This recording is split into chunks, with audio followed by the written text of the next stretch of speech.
né? Porque quando a gente começa a perceber a espiritualidade e reconhecer a espiritualidade, a gente fica buscando, a gente busca chegar em algum lugar, tenta se encontrar, tenta entender e fica numa corrida contra o tempo, né? Para talvez desencarnar, compreendendo um pouco melhor como que as coisas são.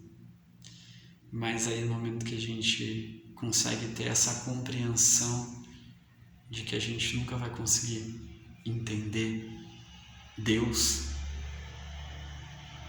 entender o que cria tudo isso, porque se não existisse, na minha opinião, se não existisse Deus, eu não estou falando Deus católico, não estou falando um Deus com uma figura de ser humano, mas Deus consciência criadora.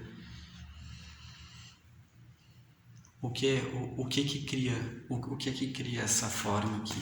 Como que esse corpo adquiriu essa forma? Como que os átomos se juntaram, formaram células, moléculas, tecidos e criaram essa forma aqui, imperfeita e perfeita ao mesmo tempo? Como que aconteceu isso? Se não existisse uma inteligência que unisse todas essas coisas, criando essa forma aqui, a forma da parede que está ali atrás, dessa mesinha que está aqui, tudo seria poeira, pó. Não existiria vida. Né? A ciência, falo que na minha perspectiva de novo, a ciência estuda como, né? Como que a vida acontece, como que os átomos eles se juntam, como que as células se formam, como que as moléculas se formam, mas não estudam por quê, ou melhor, quem cria isso? Ninguém? Ah, não, mas tudo é uma casualidade, tudo é por acaso. Pode ser, né? Eu não tenho como afirmar sobre algo assim tão amplo, mas eu convido quem está vendo esse vídeo a escutar o seguinte exemplo que eu vou dar, que é um exemplo que eu escutei. Eu não sei se eu li num livro, se eu escutei alguém falar, acho que eu escutei uma pessoa falar que acreditar no acaso é como se você fosse acreditar que um furacão, um tornado, ele passa por cima de um ferro velho. E depois que ele passa desse ferro velho, que gera todo um movimento ali, quando ele passa e não está mais ali, tu olha e tem um Boeing 737 montado com capacidade de levantar voo. Isso é acreditar no acaso. Porque daí, por acaso, isso tudo aconteceu. Mas não tem como. Alguma coisa criou tudo isso. E a espiritualidade, né, ter uma visão espiritual é você ter humildade de reconhecer que tem algo muito maior do que a gente. Existe algo muito mais inteligente, muito mais consciente do que a gente, ser humano. Né? E reconhecer, e respeitar, honrar, agradecer a vida que nos é dada, que nos é ofertada. E dentro do possível, tentar enxergar nas pessoas que estão na nossa volta esse divino, essa essência que tem na gente, no outro também. Se a gente começa a não reconhecer no outro, independente de conceito, de filosofia, se a gente começa a achar que esse divino está mais na gente do que em outra pessoa, aí de novo eu digo que algo está errado. Mas enfim, né? A gente na minha opinião, um dos princípios básicos assim da espiritualidade é a gente enxergar que todo mundo é filho único, como Jesus falava, como Cristo falava. Todo mundo é filho único. Ele era filho único. Eu sou o filho único. Você é o filho ou a filha única ou único. Todos nós, irmãos, filhos do mesmo pai, da mesma mãe, pai e mãe. Porque isso que criou tudo isso está muito além de sexo, de gênero, está além da dualidade. Isso que criou não é pai e não é mãe, é os dois. Ou alguma palavra que fale sobre uma coisa só, porque isso criou tudo isso, né? E muitas vezes a gente tenta, no momento que a gente começa a buscar conceitos para compreender isso, essa espiritualidade, esse Criador, é importante, num primeiro momento, a gente se segurar em alguns conceitos para conseguir entender melhor. Mas os conceitos, é importante que a gente compreenda que eles servem para a gente, como Buda falava, para a gente é como se fosse uma jangada que serve para atravessar o rio. Mas depois que você atravessa o rio, a jangada não tem mais função. Então os conceitos eles te ajudam a te instruir para você conseguir se direcionar, para chegar mais perto da verdade. Mas o conceito não te leva até a verdade. O que te leva até a verdade são as suas pernas, é a sua fé, que é aquilo que é além dessa ideia de fé. A sua fé só você sabe, só você conhece.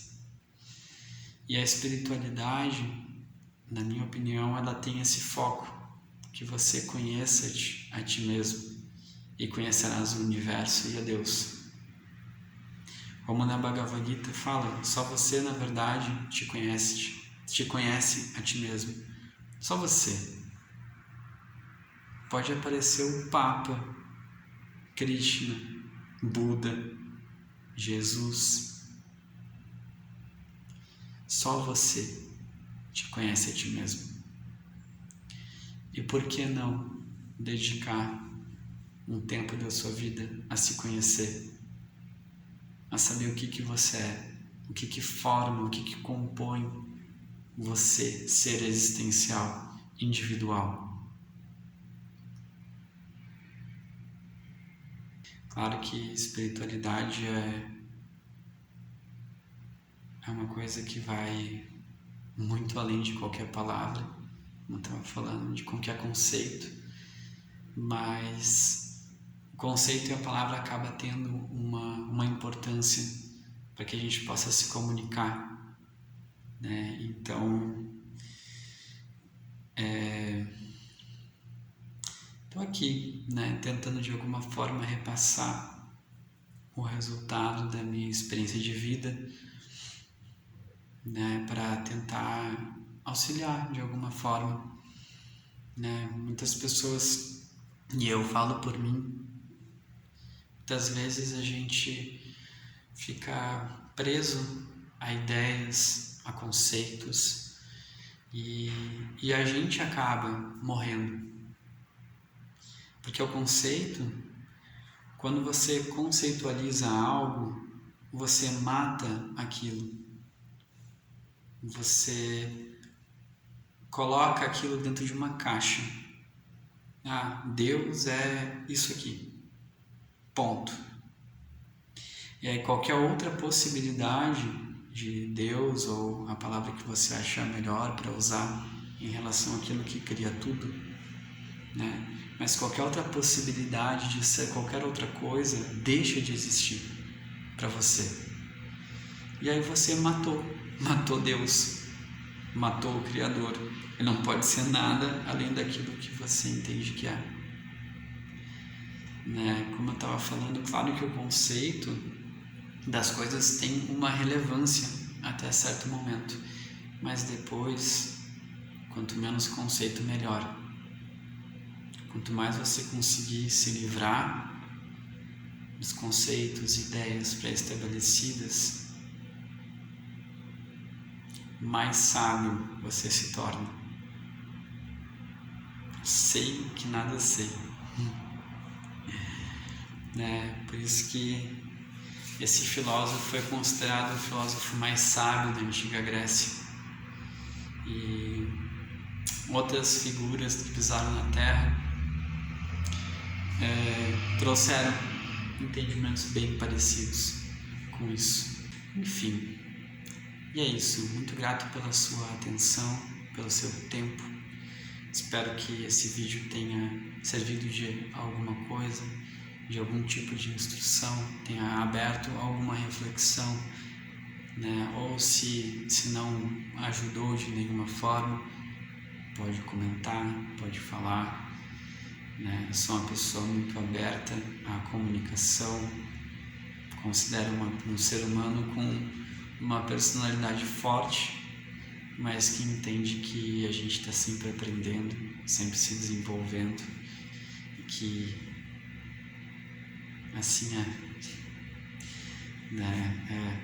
porque a consciência ela não precisa expressar, a consciência não precisa, a nossa essência ela já é liberta. Não existe seres de fato a serem libertos, como Buda dizia, mas os nossos aprisionamentos da mente e do ego, muitas vezes eles acabam mantendo padrões e sofrimentos que às vezes podem, como eu posso dizer, poderiam ser evitados.